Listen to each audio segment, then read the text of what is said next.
Shalom. Selamat pagi, selamat hari Minggu Bapak Ibu, saudara-saudari yang dikasihi Tuhan Yesus Kristus. Pagi ini kita masuk di minggu keempat sesudah Paskah dengan tema di tangan Tuhan, keluarga tenang dan aman. Dan pada pagi hari ini kita akan dilayani oleh Ibu Pendeta Iren, Gembala Sidang di Depok 1. Sebelum kita memulai ibadah kita, mohon perhatiannya bagi Bapak Ibu sekalian, bagi yang membawa handphone mohon di silent atau dinonaktifkan, dan bagi yang membawa putra-putrinya mohon untuk bisa dijaga dengan baik. Baik Bapak Ibu, kita akan mulai ibadah kita. Kita akan memasuki saat teduh. Teduhkanlah hatimu, tenangkanlah pikiranmu, dan arahkanlah dirimu bagi Allah yang perkasa, tak kala engkau memasuki hadirat-Nya yang kudus. Jemaat bersaat teduh.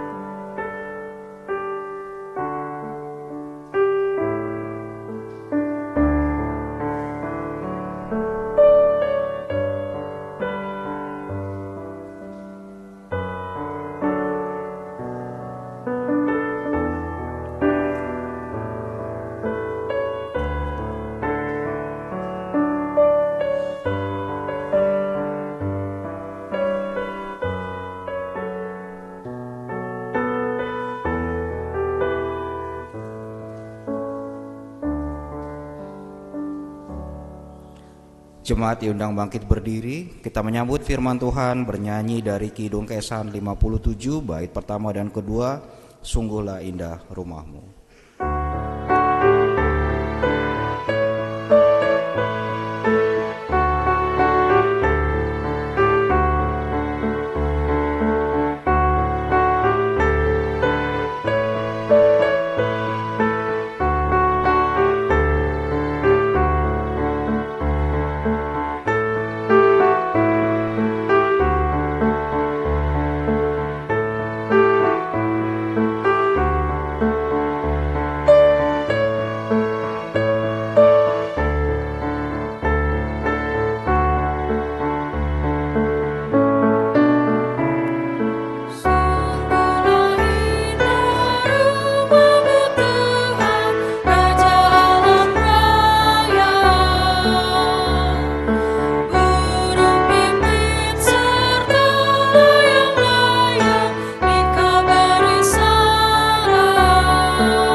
Jemaat yang dikasihi oleh Tuhan, mari kita mulai ibadah pagi ini dengan bersama-sama kita mengaku bahwa pertolongan kita adalah dalam nama Tuhan yang menjadikan langit dan bumi, yang memelihara kesetiaannya sampai selama-lamanya. Turunlah atas saudara sekalian anugerah dan sejahtera dari Allah Bapa kita dan dari Tuhan kita Yesus Kristus. Amin.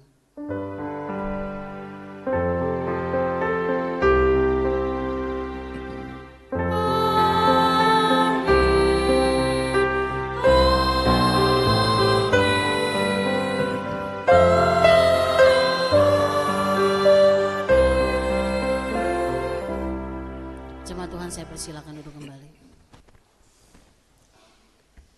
Saudara-saudara jemaat, mendasari kebaktian kita pada pagi hari ini, firman Tuhan mengatakan seperti yang tertulis di dalam Mazmur 31 ayat yang kelima yang berbunyi sebagai berikut. Keluarkanlah aku dari jaring yang dipasang orang terhadap aku, sebab Engkaulah tempat perlindunganku.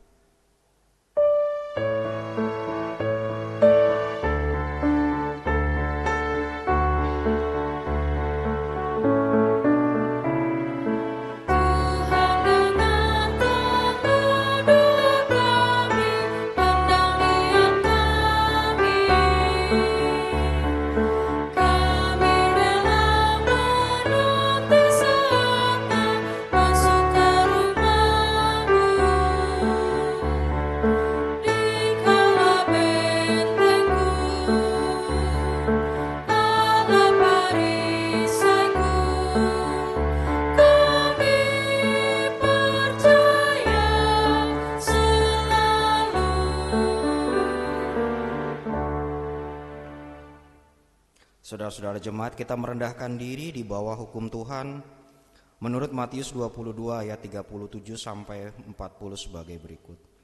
Jawab Yesus kepadanya, "Kasihilah Tuhan Allahmu dengan segenap hatimu dan dengan segenap jiwamu dan dengan segenap akal budimu. Itulah perintah yang terutama dan yang pertama. Perintah yang kedua yang sama dengan itu ialah, kasihilah samamu manusia seperti dirimu sendiri. Pada kedua perintah inilah tergantung seluruh hukum Taurat dan kitab para nabi." Saudara-saudara, menurut tabiat kita yang lama, kita tidak dapat melaksanakan perintah-perintah itu dengan sempurna.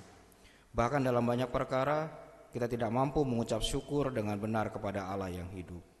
Namun berdasarkan firman Tuhan di dalam 1 Yohanes 1 ayat 8 sampai 9, jika kita berkata bahwa kita tidak berdosa, kita menipu diri kita dan kebenaran tidak ada di dalam kita.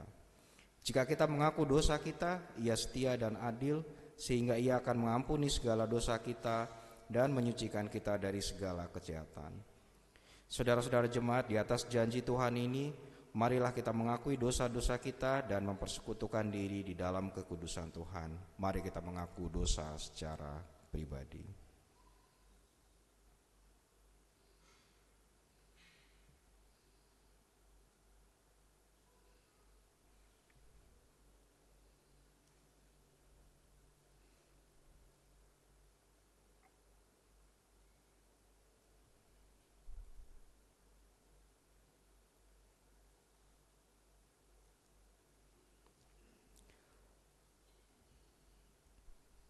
Mari kita bersama-sama mengaku, "Ya Bapa Maha Kudus yang penuh pengasihan, kami mengaku padamu bahwa kami telah bersalah, baik dalam pikiran, perkataan, dan perbuatan, serta kegagalan dalam berbuat baik.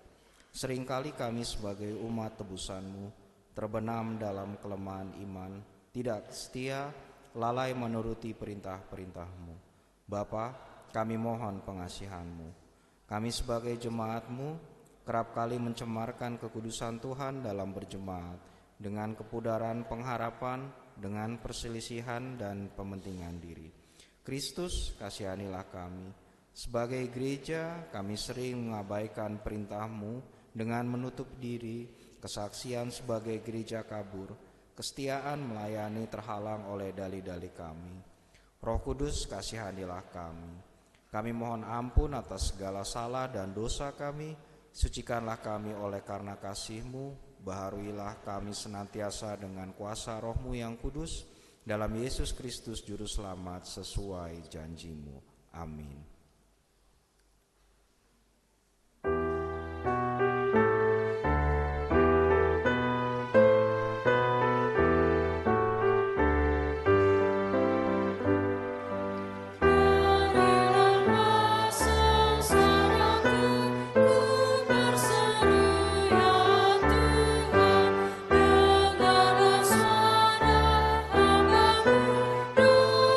Doaku pun kabulkan.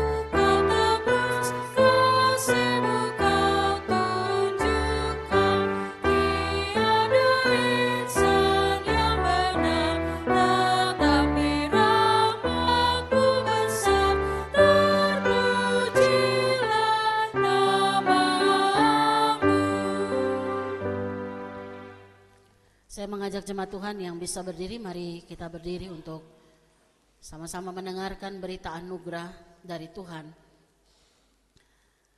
Saudara-saudara jemaat, selaku hamba Tuhan Yesus Kristus, saya memberitakan bagi kita semua bahwa pengampunan dosa itu sudah berlaku di dalam nama Allah Bapa, Anak, dan Roh Kudus. Dan ini berlaku bagi setiap kita yang datang di hadapan Allah, mengaku setiap dosa, sungguh-sungguh menyesal, dan hidup menurut janji Tuhan. Seperti yang tertulis dalam Roma 8 ayat 1, demikian bunyi berita anugerah dari Tuhan. Oleh sebab itu sekarang tidak ada penghukuman bagi mereka yang ada di dalam Kristus Yesus. Amin. Jemaat, saya persilakan untuk duduk kembali.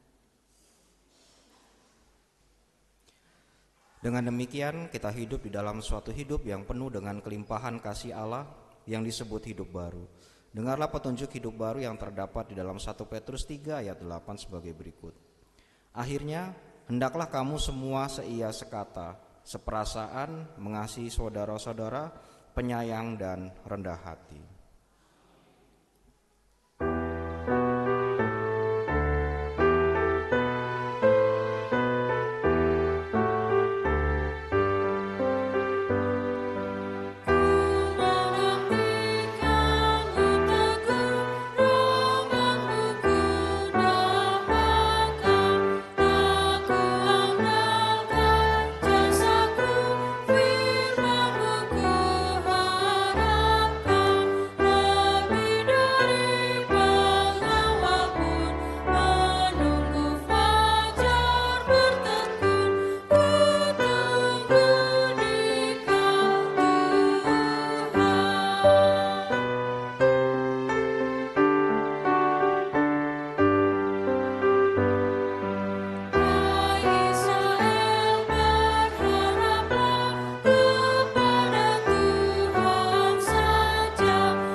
Jemaat diundang bangkit berdiri. Sebagai jemaat Tuhan Yesus Kristus dalam suatu persekutuan dengan segala jemaat dari segala abad dan tempat, marilah kita mengucapkan bersama-sama pengakuan iman yang am dan rasuli. Kita berkata, Aku percaya kepada Allah, Bapa yang Maha Kuasa, Khalik langit dan bumi, dan kepada Yesus Kristus anaknya yang tunggal Tuhan kita, yang dikandung daripada Roh Kudus, lahir dari anak darah Maria, yang menderita di bawah pemerintahan Pontius Pilatus, disalibkan, mati dan dikuburkan, turun dalam kerajaan maut, pada hari yang ketiga bangkit pula dari antara orang mati, naik ke sorga, duduk di sebelah kanan Allah, Bapa yang Maha Kuasa, dan akan datang dari sana untuk menghakimi orang yang hidup dan yang mati. Aku percaya kepada Roh Kudus, gereja yang kudus dan am, persekutuan orang kudus, pengampunan dosa, kebangkitan daging, dan hidup yang kekal. Amin. Jemaat silakan duduk kembali. Kita berteduh sejenak untuk mendengarkan persembahan pujian dari vokal grup Eklesia.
Terima kasih persembahan pujiannya, Tuhan Yesus memberkati.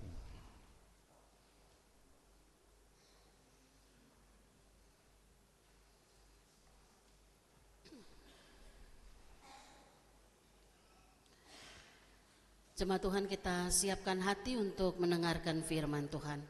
Mari kita naikkan pujian Kidung Kesan 427, bait 1 dan 2, selamat di tangan Yesus, aman pelukannya.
Mari kita berdoa.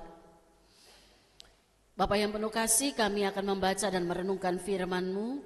Biarlah Roh Kudus menolong setiap kami yang hadir pagi ini, untuk kami dapat mendengar dengan baik, kami memahami setiap perkataan firman ini, dan terlebih dari itu kami melakukannya, dimampukan untuk melakukan firman ini dalam hari hidup kami. Inilah kami Tuhan, Roh Kudus tolonglah kami agar kami boleh mengerti dengan baik apa yang Bapa kehendaki. Di dalam nama Tuhan Yesus firman yang hidup kami berdoa dan mengucap syukur. Tuhan menyertai saudara. Rohnya menyertai engkau. Amin. Amin. Mari jemaat Tuhan, kita siapkan bacaan firman Tuhan.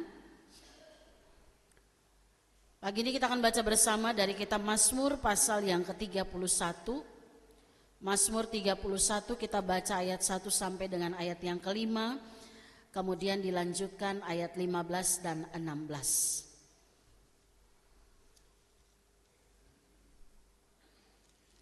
Kalau sudah disiapkan, mari saya ajak kita yang bisa berdiri. Kita berdiri dan kita baca secara bersama-sama. Mazmur 31 ayat 1 sampai 5. Kemudian dilanjutkan dengan ayat 15 dan 16. Di bawah judul perikop yang diberikan Lembaga Alkitab Indonesia adalah Aman dalam Tangan Tuhan. Sama-sama kita baca. Untuk pemimpin biduan, Mazmur Daud. Padamu Tuhan aku berlindung, janganlah sekali-kali aku dipermalukan. Luputkanlah aku karena keadilan-Mu. Arahkanlah telingamu kepadaku, bersegeralah melepaskan aku. Jadilah bagiku gunung batu tempat perlindungan, kubu pertahanan untuk menyelamatkan aku. Sebab engkaulah bukit batuku dan pertahananku. Dan demi namamu tuntunlah dan bimbinglah. Keluarkanlah aku dari jaring yang dipasang orang terhadap aku. Sebab engkaulah tempat perlindunganku. Ayat 15. Tetapi aku kepadamu aku percaya ya Tuhan. Aku berkata engkaulah Allahku. Nasibku ada dalam tangan-Mu. Lepaskanlah aku dari tangan musuh yang mengejar aku. Amin. Demikianlah firman Tuhan, terpujilah Tuhan Yesus Kristus. Ia pun berkata, yang lebih berbahagia ialah mereka yang mendengarkan firman Allah dan yang memeliharanya. Haleluya.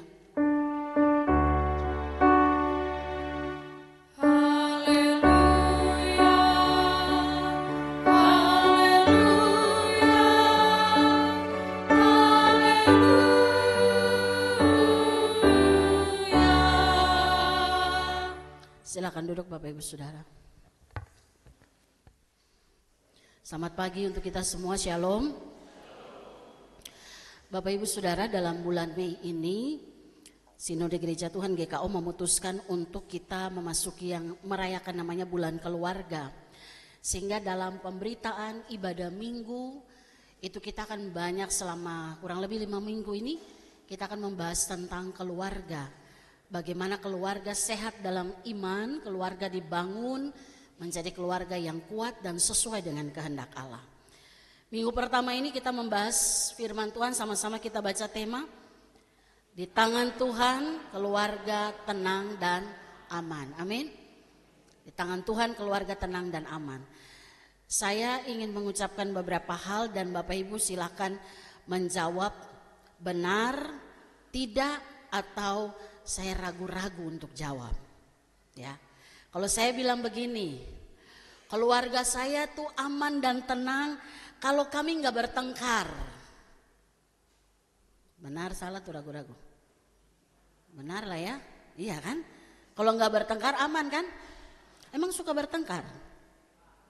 Oh nggak juga. Oh, berarti memang jemaat Depok 1 tuh aman tenang. Ya, jarang-jarang bertengkar. Atau begini, keluarga saya aman dan tenang kalau punya banyak uang. Salah. Kalau gitu jangan punya banyak uang loh, nanti nggak tenang dan aman. Sekilas kan, gitu ya. Tapi kalau punya banyak uang aman dan tenang? Karena di gereja, tapi kalau di luar banyak aman tenang, aman. Gitu ya. Oh, keluarga saya tuh aman dan tenang kalau semua anggota keluarganya tuh suka tersenyum. Satu senyuman itu menyelesaikan 1000 macam masalah. Cie asik. Ya. Emang di rumah jarang tersenyum? Ini mukanya tegang sekali. Ya. Kalau semua senyum itu kayaknya aman tenang, Bu Pendeta. Atau keluarga saya aman dan tenang kalau saya ngomong semua nurut. Itu mah Pontius Pilatus namanya tuh. Ya. Kalau saya ngomong itu semua langsung ikut, nggak ada yang ngelawan. Itu aman, tenang itu yang kayak begitu. Atau saya aman dan tenang kalau saya dan pasangan saya itu dilihat orang harmonis terus. Ini banyak nih, ya kalau Depok 1 banyak yang harmonis di gereja, di rumah juga, gitu kan? Iya kan, di gereja dan di rumah standarnya harus sama. Jangan di gereja kelihatan harmonis, di rumah kayak Tom and Jerry, ya, kejar-kejaran terus. Atau keluarga saya tenang dan aman ukurannya adalah kalau kami nggak ada masalah. Kalau nggak ada masalah tuh aman, tenang. Bapak Ibu Saudara mungkin ya, secara sepintas kita bisa menjawab itu semua benar, ya, karena memang nggak ada yang salah di situ. Kalau sepintas kita lihat pernyataan itu. Tapi kalau kita mau coba melihat lebih dalam, ternyata semua itu tidak selalu benar, ya kan? Makanya ada yang ragu-ragu jawab kan, karena enggak, kalau itu enggak sih, enggak benar itu. Lalu pertanyaannya, apa yang membuat atau apa ukuran sebuah keluarga itu dikatakan aman dan tenang? Berarti ini kita enggak lihat lagi bagian luar, kita mau coba lihat lebih dalam lagi. Seperti yang tadi Bapak Ibu saya tanya, kalau punya uang aman apa tenang? Tidak selamanya. Oh, itu berarti sudah makin dalam itu, ya. Tapi kalau kita mau lihat lebih dalam lagi, dari mana kita bisa mengukur keluarga kita tenang dan aman? Yang pertama, kalau rumah tempat kita itu menjadi tempat yang paling kita rindukan untuk kita pulang. Betul? Kita mau jalan kemana, healing kemanapun, tapi selalu kita rindu untuk pulang. Kenapa? Ada orang-orang di rumah yang menantikan saya dan saya mencintai mereka. Itu tenang dan aman. Kalau rumah masih dianggap sebagai tempat yang nyaman untuk pulang. Kenapa? Karena saya diterima, saya nggak takut pulang ke rumah, saya nggak takut, di sana nggak ada ancaman.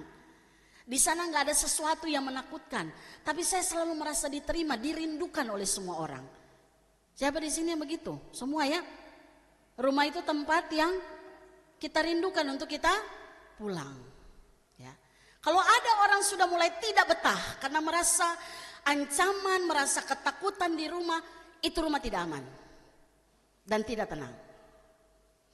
Lebih dalam lagi kita lihat, ukuran sebuah keluarga itu dikatakan tenang dan aman adalah bisa berbeda pendapat. Nah, namanya orang juga, walaupun kita satu rumah, satu darah, perbedaan itu selalu bisa ada. Tapi meskipun berbeda, kita tidak larut dalam kekecewaan karena ada kasih yang mengikat dan itu terpelihara dalam relasi kita di tengah keluarga. Baik suami dan istri, orang tua dan anak. Mau berbeda kayak apapun, tapi tetap merasa tenang. Kenapa? Karena tidak kecewa yang berpanjangan. Kita sudah saling mengampuni, menerima satu dengan yang lain.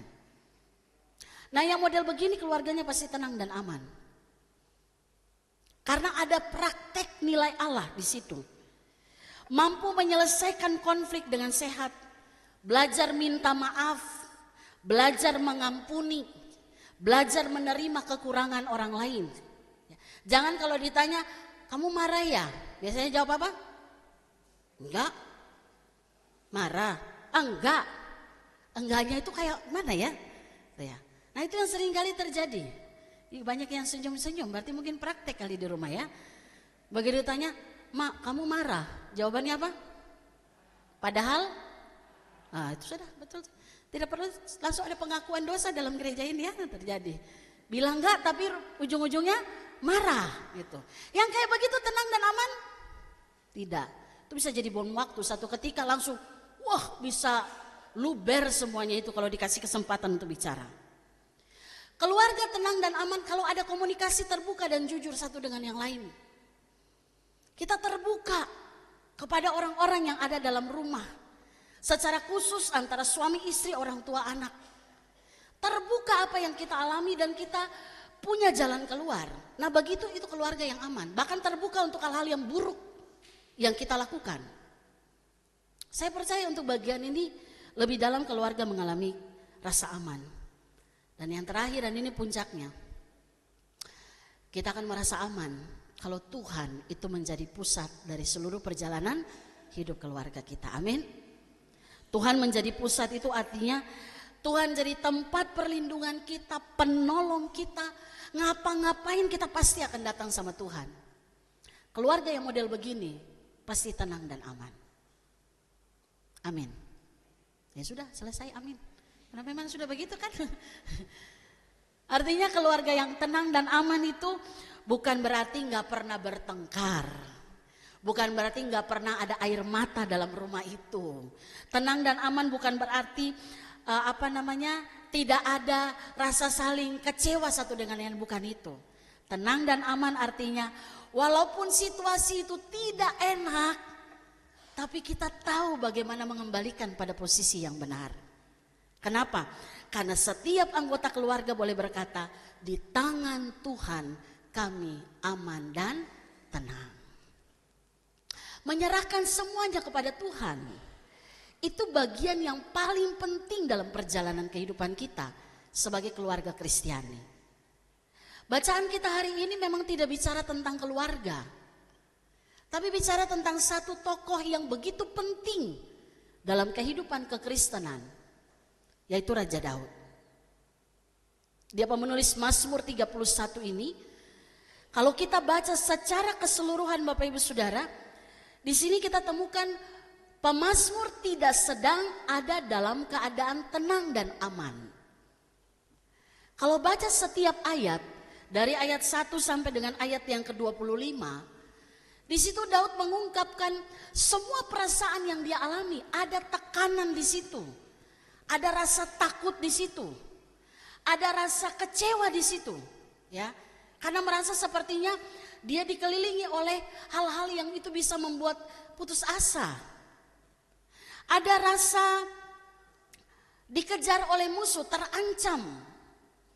Dan kalau kita lihat kehidupan Raja Daud kan memang begitu ya, naik turun loh hidupnya itu. Suatu ketika dia bisa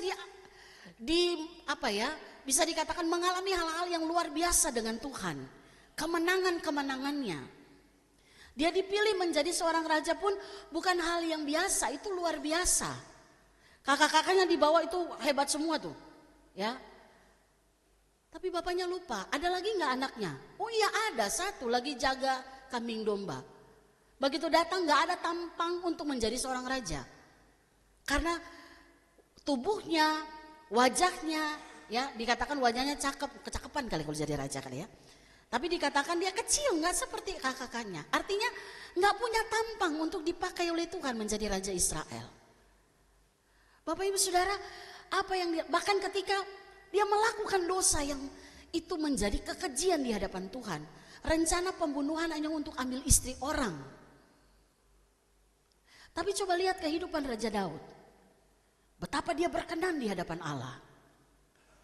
Sehingga di Mazmur 31 ini kita melihat ada perubahan emosi dari hidup Raja Daud yang dia bilang, Tuhan tolong saya dikepung musuh, orang pasang jaring sama saya, kecewa untuk apa yang dialami. Tapi Daud mengaku dengan sungguh dengan mulutnya, dan saya percaya itu juga datang dari dalam hatinya. Dia katakan, Tuhan itu tempat perlindunganku. Pagi ini saya ajak kita lihat dua bagian ayat firman. Ayat 2 dan ayat yang ke-15. Ayat 2 sama-sama kita baca. Ayat 2 bagian A dikatakan bagaimana? Padamu Tuhan aku berlindung. Kemudian ayat 16 bagian A dikatakan, nasibku ada dalam tanganmu, lepaskanlah aku dari tangan musuh yang mengejar aku. Tuhan, padamu aku berlindung, nasibku ada dalam tanganmu. Itu dalam banget perkataan itu, ya. Tuhan, kepadamu aku berlindung berarti dia sedang menyerahkan segala sesuatunya ke dalam tangan pengasihan Tuhan. Dia tidak dipengaruhi oleh keadaan yang naik turun itu tadi, tapi meletakkan semua hidupnya. Siapa dia tidak takut karena siapa Allah yang dia pegang. Bukan berarti Daud tuh dalam hidup gak pernah takut, enggak. Dia alami ketakutan. Tapi ketakutan itu dibawa kepada Tuhan dan digantikan dengan sebuah ketenangan di dalam hidup. Amin. Bapak Ibu pernah takut? Takut itu manusiawi, itu biasa, itu hal alami. Saya pernah tanya untuk dalam beberapa pelayanan, Bapak Ibu saya mau tanya, waktu Daniel mau dibuang ke gua singa, saya mau tanya Daniel takut saat itu atau tidak? Yakin Daniel takut? Yakin? Daniel takut atau tidak? Takut. Kita kan kalau dengar cerita itu kan kita rasa kayak, oh dia cuman ayo santai aja, buang aja saya kalau ke gua singa aman. Enggak. Pasti ada ketakutan yang mendalam. Tapi dia benar-benar menyerahkan hidupnya sama Tuhan. Dia berlindung kepada Tuhan. Makanya ketakutan itu tidak menghantui, melemahkan imannya. Sama Sadrak, Mesak, Abednego. Waktu diperhadapkan pada perapian yang menyala-nyala, 7 kali dipanaskan lebih lagi. Apakah mereka takut waktu mau dibuang? Takut, pasti takut. Tapi mereka bisa memperkatakan perkataan iman bilang begini, seandainya Allah yang kami sembah tidak sanggup melepaskan kami dari perapian yang menyala-nyala itu, sekali-kali kami tidak akan menyembah patung yang didirikan oleh Engkau ya Raja. Itu dia. Berarti ketakutan, kekecewaan itu manusiawi. Tapi yang harus kita alami adalah, atau kita lakukan adalah, letakkan itu kepada Tuhan. Di mana kita berlindung, siapa yang pegang diri kita, siapa yang pegang keluarga kita. Dan itu yang membuat kita tenang dan aman. Maka ada 2 hal yang mau disampaikan. Ketika bicara tentang keluarga yang tenang dan aman, belajar dari hidup Raja Daud hari ini, ungkapannya, bahkan apa juga yang Yesus tunjukkan secara langsung dalam hidupnya, mengalami tenang dan aman di tengah gelombang dahsyat, diteriakin sama seperti penjahat, salibkan dia. Tapi dia tetap tenang menghadapi itu. Ada dua hal penting yang kita mau belajar hari ini. Yang pertama, keluarga yang tenang dan aman adalah keluarga yang tahu kemana dia berlindung. Amin. Kemana kita berlindung? Tuhan. Daud bilang begini, padamu Tuhan aku berlindung. Itu menunjukkan bahwa rasa aman sejatinya Daud itu tidak terletak pada jabatannya, tidak terletak pada harta kekayaannya, tidak terletak pada nama besarnya, tapi terletak pada Tuhan yang melindunginya. Sehingga keluarga kita aman kalau kita tahu di mana kita berlindung. Yang kedua, keluarga yang tenang dan aman itu bukan keluarga yang tidak mengalami masalah, bukan tidak mengalami badai, tapi keluarga yang tahu dan percaya bahwa ketika badai datang, Tuhan memegang hidupnya. Amin. Mau badai itu berupa sakit penyakit kah? Mau badai itu berupa pergumulan dalam pekerjaan, persoalan ekonomi, masalah anak-anak. Begitu itu datang, kita tahu Tuhan pegang tangan kami. Dan kami menang atas setiap masalah itu. Makanya tadi Daud bilang begini, nasibku ada dalam tanganmu. Bapak Ibu, di kekristenan kita nggak ada bicara, kita nggak percaya namanya takdir ya. Oh sudah ditentukan ini, enggak. Hidup kita dalam tangan Tuhan. Tuhan bisa ubah sesuai dengan maunya Tuhan. Tuhan bisa bentuk kita sesuai maunya Tuhan. Kalaupun hari ini keluarga kita sedang ada dalam keadaan sepertinya ada bisa dibilang gelap menutupi hidup keluarga kita. Ingat, nasib keluarga kita ada dalam tangan Tuhan. Bisa berubah menjadi terang? Pasti. Karena kalau Tuhan mau buat itu, dia akan buat itu. Untuk kehendaknya, demi namanya. Ia akan lakukan itu. Maka ukuran keluarga dan tenang dan aman, yang tenang dan aman adalah bukan tidak ada masalah, tetapi ketika Tuhan ada di tengah masalah kita. Nah sekarang Bapak Ibu Saudara, kalau kita sudah paham bagian ini, pertanyaannya, apa langkah konkret hidup keluarga kita itu kita bawa dalam tangan Tuhan? Ya, apa langkah konkretnya? Pulang dari tempat ini kita harus bikin apa? Supaya hidup keluarga kita itu benar-benar kita berlindung pada Tuhan. Kalau ada badai kita tahu tangan Tuhan memegang kita. Langkah pertama yang harus kita lakukan, seisi keluarga harus berdoa bersama. Amin? Sudah? Amin besar, sudah kecil. Ya. Seisi keluarga harus berdoa bersama. Kalau rumah menjadi tempat yang kita rindukan untuk kita pulang, nggak mungkin kita nggak ketemu satu hari bersama dalam keluarga. Pasti kita akan ketemu sama-sama. Dan cara bagi kita membuat keluarga tenang dan aman adalah kita berdoa bersama. Ada yang bilang, kami doa Bu, tapi masing-masing beda. Berdoa bersama artinya begini, kita mau datang sama Tuhan bersama-sama dan kita bilang begini, Tuhan, Engkau tempat perlindungan kami. Engkau yang pegang tangan kami. Bahkan kebayang gak kalau kita berdoa, kita saling berpegang tangan dan kita sama-sama datang sama Tuhan. Kalau keluarganya masih lengkap, yang harus berdoa siapa? Bapak atau ibu? Selama ini yang terjadi bapak atau ibu? Ya kan? Kan biasanya kan seperti itu ya. Nggak usah ditutupi. Saya tanya anak sekolah minggu, mereka jawab kok. Siapa yang berdoa di rumah? Mama. Gitu ya. Bapak kemana? Sibuk. Padahal berdoa bersama adalah saat dimana kita sedang memberikan video yang baik bagi anak-anak kita. Kita mau bilang sama mereka begini, hey, sampai kamu tua, kamu harus berlindung sama Tuhan. Amin. Jangan kita bilang begini, jangan lupa doa ya nak, jangan lupa sekolah minggu ya, jangan lupa baca Alkitab ya. Tapi dia gak pernah lihat itu sebagai gaya hidup keluarga. Tapi kalau kita mulai dengan, ayo, sebelum kita tidur, sebelum kita melakukan aktivitas, Bapak Ibu yang hadir suami istri saat ini, kapan terakhir kali berdoa bersama? Tadi pagi, puji Tuhan. Ada yang ingat jangan sampai Desember kemarin. Ya. Terakhir kami berdoa bersama, lupa Bu Pendeta saking lamanya. Cepat-cepat perbaiki. Karena begitu kita tidak bersama, keluarga kita tidak sedang ada dalam keadaan tenang dan aman. Betul? Amin? Amin itu maksudnya amin, dan kita yang sudah lakukan ya puji Tuhan, yang belum kita lakukan itu. Anak-anak mau berangkat ke sekolah, jangan tanya begini, udah berdoa? Panggil mereka.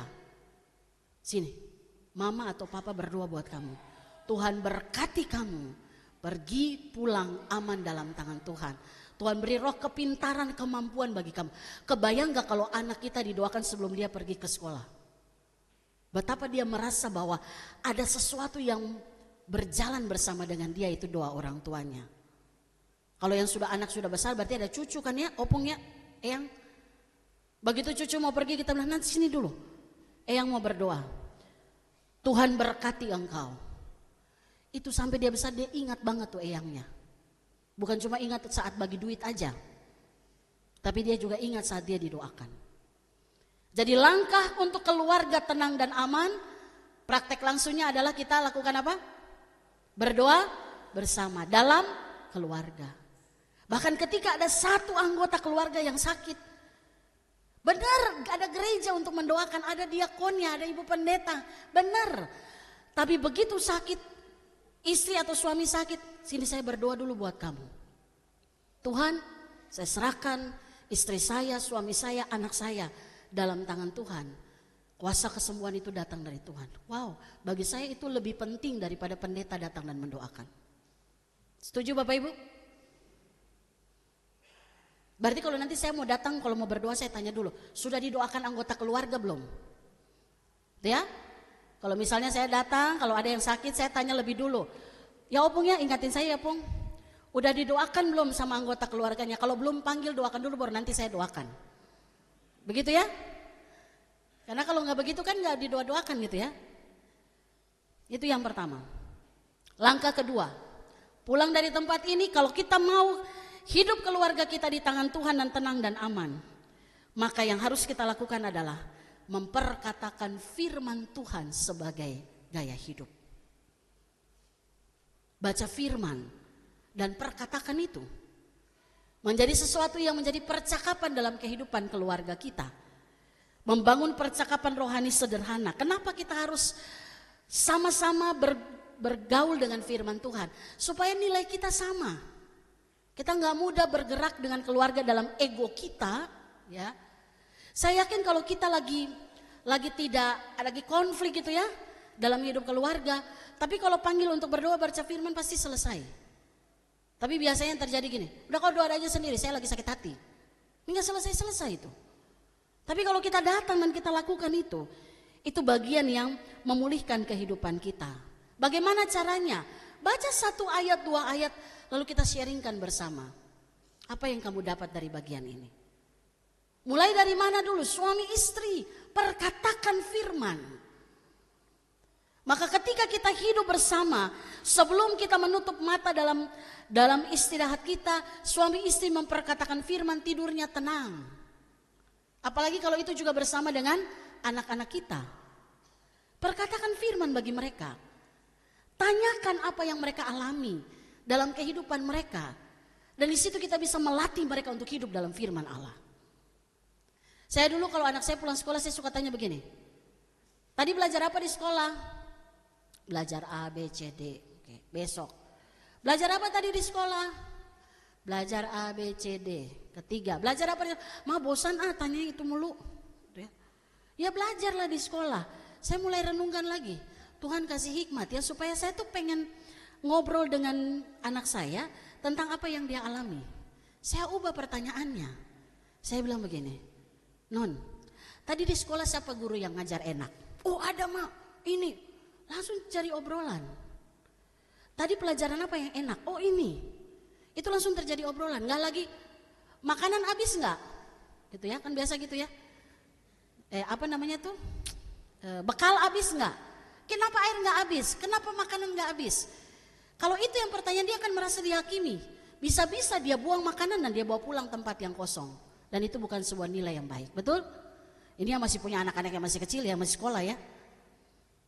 Bukan berarti kita bilang, apa yang kamu bikin tadi di sekolah? Tapi begitu kita saling berbicara dengan satu dengan yang lain. Dan gak mungkin gak ada waktu. Saya yakin anak itu dia gak akan pegang mainan terus. Bapak Ibu kalau ke belakang gitu ya. Tuh saya suka lihat dulu di tangga semua itu. Matanya gak ada saling natap satu dengan yang lain. Natapnya ke apa? Iya itu. Di rumah begitu juga. Di rumah gitu juga gak Bapak Ibu? Anak-anaknya. Hati-hati kita tidak kasih sesuatu bagi mereka. Mereka dapat sesuatu dari tempat lain. Jadi perkatakan firman. Dan yang ketiga, kalau yang pertama berdoa bersama, yang kedua baca firman bersama dan perkatakan firman untuk saling memberkati, dan yang ketiga saling mendoakan. Nah ini berarti masuk pribadi lepas pribadi. Berapa dari kita yang ketika kita sedang bekerja kita teringat anggota keluarga kita dan kita bawa mereka di dalam doa. Kadang-kadang kita pisah pagi, semua pisah pulang ketemu lagi. Udah gak berdoa bersama, gak perkatakan firman, boro-boro saling ingat dalam doa. Ketika kita bergerak dengan tanggung jawab kita masing-masing. Tapi kebayang gak ketika semua kita tidak berada bersama di rumah. Tapi kita saling mendoakan satu dengan yang lain. Bukankah itu ketenangan dan keamanan kita alami dalam keluarga kita? Betul ya? Jadi saling mendoakan. Kita diikat oleh doa. Dan percaya Tuhan menjawab setiap permohonan kita. Itu Bapak Ibu yang harus kita lakukan. Belajar menyerahkan keluarga saya tenang dan aman, saya tahu kepada siapa saya berlindung. Keluarga saya tenang dan aman karena saya tahu Tuhan pegang tangan kami. Apa langkah supaya dua hal ini bisa terjadi? Berdoa secara keluarga, memperkatakan firman, dan yang ketiga saling mendoakan ketika kita jauh satu dengan yang lain. Bisa Bapak Ibu? Bisa amin? Biarlah itu jadi gaya hidup kita ya. Sehingga tema ini terjadi, tergenapi dalam kehidupan keluarga kita. Sama-sama kita baca. Di tangan Tuhan, keluargaku tenang dan aman. Tuhan memberkati setiap kita. Mari kita berdoa. Bapa yang penuh kasih, Allah di dalam Yesus Tuhan kami yang hidup. Kami percaya bahwa ketenangan sejati bukan lahir dari keadaan yang selalu baik. Tapi ketenangan, rasa aman yang sejati itu hadir ketika kami tahu kepada siapa kami berlindung. Dan kami yakin percaya tangan Tuhan memegang kami. Pribadi maupun keluarga. Kalau hari ini kami diingatkan oleh firman Tuhan. Untuk mengubah sebuah gaya kehidupan kami. Dengan berdoa bersama secara keluarga, memperkatakan firman dan saling mendoakan satu dengan yang lain. Biarlah komitmen ini kami lakukan ya Tuhan. Sehingga rasa tenang dan aman itu benar-benar kami alami ketika keluarga kami ada dalam tangan Tuhan. Meteraikan firman ini dalam hati kami ya Bapa. Dalam nama Tuhan Yesus firman yang hidup kami berdoa. Amin. Mari kita aminkan firman Tuhan dengan menaikkan pujian dari Kidung Keesan 427 bait yang ketiga.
Bapak Ibu Jemaat, mari kita menaikkan beberapa pergumulan kita dalam doa syafaat.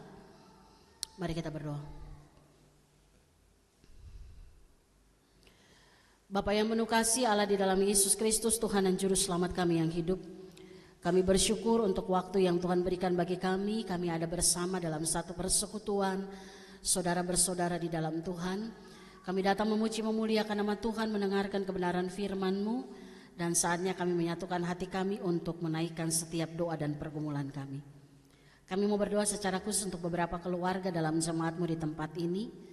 Kami doakan keluarga Bapak Daniel Tony Hardianto, keluarga Bapak Christian Freddy Tarlim Samara, keluarga Bapak Yuki Kurniawan Hendarto, keluarga Bapak Heber Simon Piai, keluarga Bapak Zakarias Damamain, keluarga Ibu Ellen Sihombing Nababan, keluarga Bapak Pendeta Martinus Richard Haurisa, keluarga Bapak Gabriel Lase, keluarga Ibu Penatua Lestari Ambar Ningrum, dan keluarga Ibu Winda Maurin Imelda Sihombing. Kami doakan 10 keluarga yang ada dalam jemaat-Mu di tempat ini. Tuhan mengenal setiap keluarga dengan apa yang dibawa dalam doa pergumulan mereka. Kami menyerahkan semuanya ke dalam tangan Tuhan. Masa depan keluarga-keluarga yang kami doakan, Tuhan, Engkau beri yang terbaik secara khusus bagi generasi anak-anak muda, anak-anak cucu mereka diberkati oleh Tuhan. Kami juga berdoa ya Bapa bagi pergumulan jemaat Tuhan yang saat ini sedang mengalami kelemahan tubuh atau sakit, berada dalam proses pemulihan. Kami sebut beberapa nama jemaat-Mu, Ibu Lemina Turnipsi Haloho, Ibu Supartina Makatipu, Ibu Yuliana Siwu, Bapak Ruslan Yudiseno, Ibu Siti Sudarsi Tukiar, Ibu Yosefin Hetarion Suwarno, Bapak Yakonias Marwanaya, Ibu Adriana Yiska Sri Suhartika Marwanaya, Bapak Mulyadi Manulang, Ibu Maharani Malabarwarupun, Ibu Tugila Umaryanto, Ibu Minauli Simarmata, Bapak Eli Robinson Situmorang, Saudara Rego Jeremia Tameon, Ibu Fransina Mairuhu, Ibu Madonna Mei Utamina Baban, dan anak Tanfuli Marta Mose. Kami doakan ya Tuhan, orang tua kami, anak kami, saudara-saudara kami yang saat ini sedang mengalami kelemahan tubuh. Kami percaya mereka tetap ada dalam pengharapan, menjalani semua proses pengobatan dengan sukacita yang datang dari Tuhan, dan percaya bahwa tubuh jasmani Tuhan sanggup sembuhkan, tetapi kehidupan rohani mereka disembuhkan oleh Tuhan. Mereka beriman bahwa Engkau Allah yang sanggup memulihkan keadaan mereka. Kami doakan jemaat yang berulang tahun di minggu ini.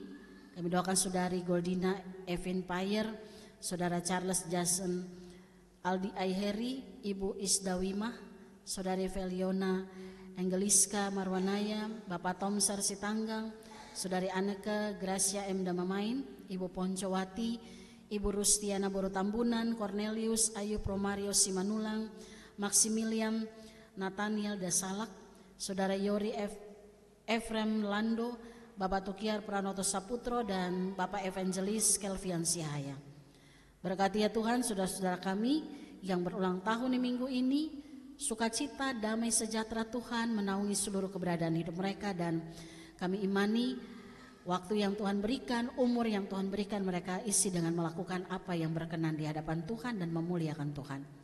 Kami tetap mendoakan pergumulan-pergumulan umat Tuhan, baik anak-anak kami yang mencari pekerjaan, Tuhan berkati, yang mencari pasangan hidup, Tuhan juga berkati, keluarga yang mendambakan keturunan, ibu-ibu yang sedang mengandung juga diberkati oleh Tuhan. Bahkan kami tetap mendoakan anak-anak yang telah meninggalkan iman kepada Tuhan Yesus. Tuhan juga jamah hati mereka, dan kuasa Tuhan berlaku untuk mereka, sehingga di waktu yang Tuhan tentukan, waktu yang dimana Roh Kudus mengetuk hati pintu mereka untuk mereka boleh mengakui Yesus sebagai Tuhan dan Juru Selamat. Kami tetap mendoakan juga ya Tuhan kegiatan-kegiatan dalam jemaat-Mu, kebaktian Padang Jemaat tanggal 27 Juni.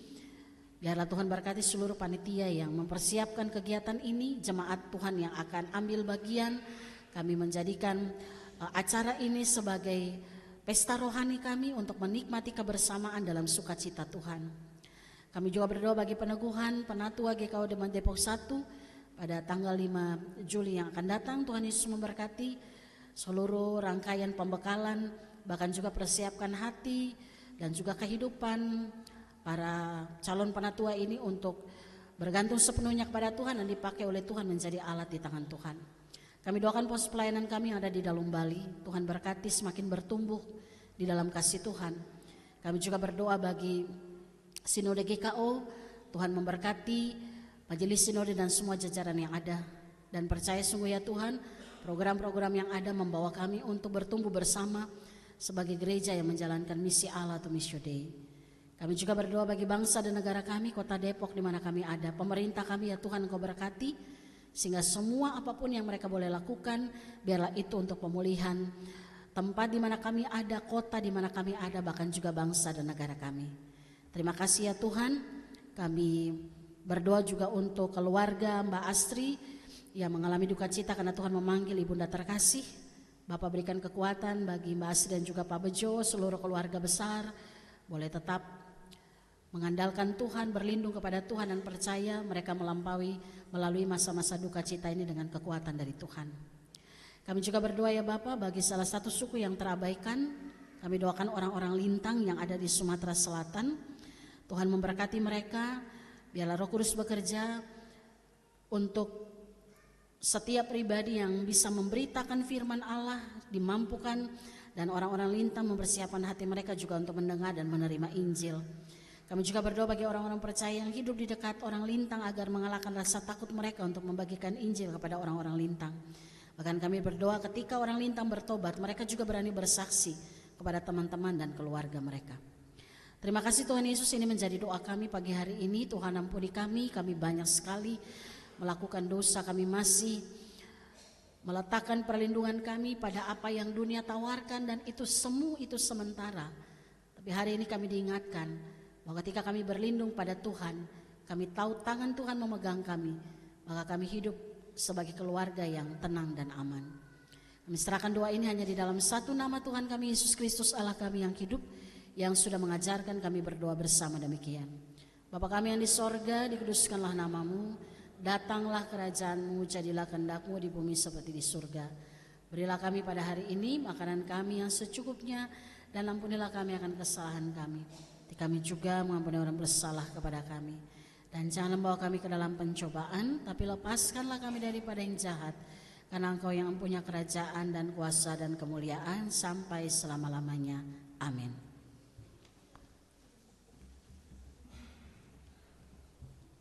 Saudara-saudara jemaat, marilah kita mengucap syukur kepada Tuhan dengan persembahan kita sambil mengingat kata Alkitab dari 2 Korintus 9 ayat yang ke-7.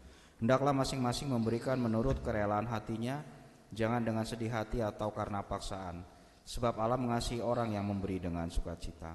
Sambil kantong persembahan diedarkan, kita bernyanyi dari Kidung Kesan 468.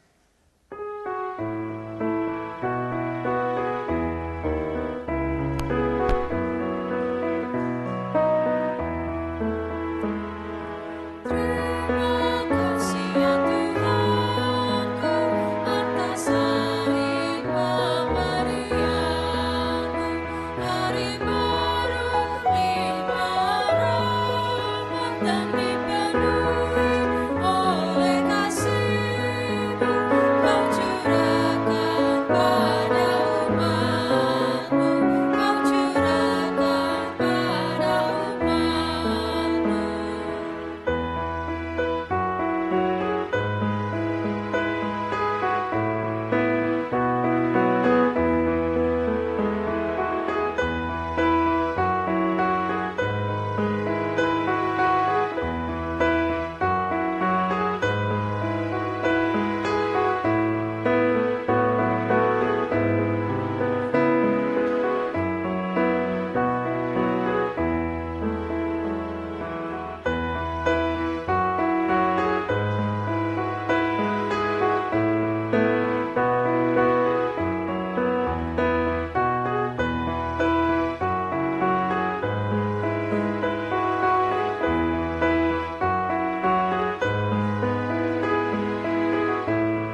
Jemaat diundang bangkit berdiri.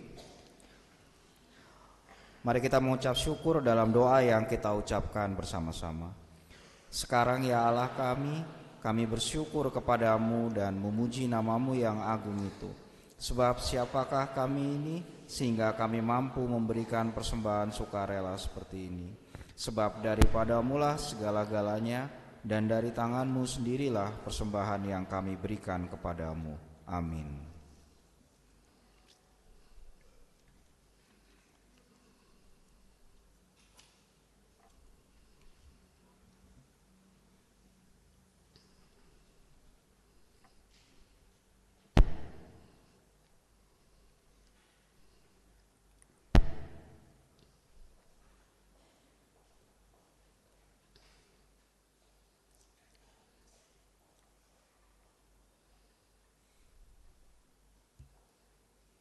Bapak Ibu Saudara jemaat yang dikasihi oleh Tuhan, kita akan mengakhiri ibadah kita di pagi ini. Mari kita sama-sama memuji memuliakan nama Tuhan dari Kidung Keesan 642 bait 1 dan 2, dan bait yang ketiga kita akan nyanyikan setelah kita menerima berkat Tuhan.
Jemaat yang dikasihi oleh Tuhan, pulang dan taatilah firman Tuhan yang telah kita dengar. Nyatakanlah kasih Tuhan Yesus Kristus bagi semua orang dan terimalah berkat Tuhan. Tuhan memberkati engkau dan melindungi engkau. Tuhan menyinari engkau dengan wajah-Nya dan memberi engkau kasih karunia. Tuhan menghadapkan wajah-Nya kepadamu dan memberi engkau damai sejahtera.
Silakan duduk untuk bersaat teduh.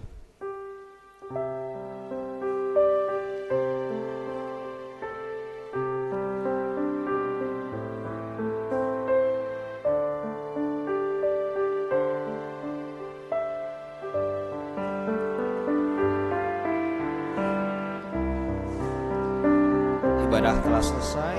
Selamat hari Minggu. Tuhan Yesus memberkati.